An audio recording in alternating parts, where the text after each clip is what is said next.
महाराष्ट्र के किसानों ने कपास उत्पादन को बढ़ावा देने और कृषि क्षेत्र को सशक्त बनाने की जैविक प्रौद्योगिकी की मांग की है।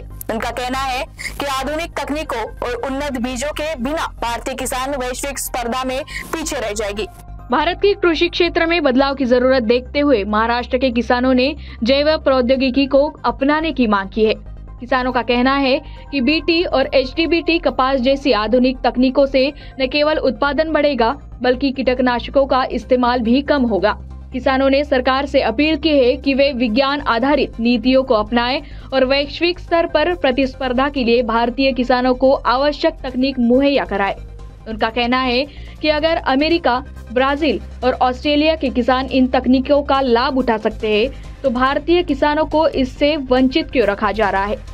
आम्हाला जीवन पिकांची आवश्यकता जागतिक उत्पादकतेची स्पर्धा करण्यासाठी आवश्यक आहे। आज आम्ही जागतिक उत्पादकता म्हणजे किलो पर हेक्टरमध्ये फार मागे पडलेलो आहोत। दुसरा विषय असा आहे की भारत हा जगात सगळ्यात मोठा कापूस उत्पादक देश आहे, तरी भारताला कापूस आयात करावा लागतो, कारण आमच्या देशामध्ये आज ज्या इंडस्ट्रीला ज्या क्वालिटीचा कापूस पाहिजे आहे त्याची कमतरता व्हायला लागली।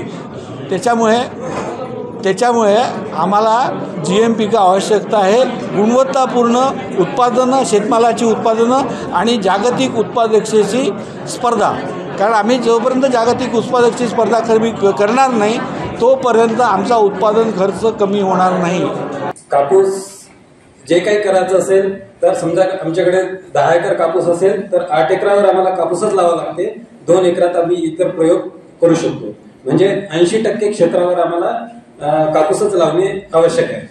मी बोंडळीच्या म्हणजे बीटी कॉटन म्हणजे जीएम टेक्नॉलॉजी याच्या अगोदर पण थोडासा अनुभव घेतलेला आहे आणि जास्त प्रमाणात जीएमच्या नंतरचा अनुभव आहे।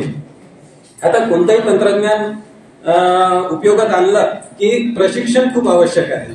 जसं आपण मोबाईल तंत्रज्ञान नवीन आलेलं आहे, परंतु आता आपण पेपरमध्ये देतो की लहान मुलांच्या हाती मोबाईल देऊ नका, तसंच म्हणजे प्रशिक्षण देणं खूप आवश्यक आहे। कोणतेही तंत्रज्ञान वापरत असताना त्या शेतकऱ्यांना प्रशिक्षित करून समजा ते तंत्रज्ञान वापरलं तर निश्चितच अतिशय चांगला उपयोग होतो।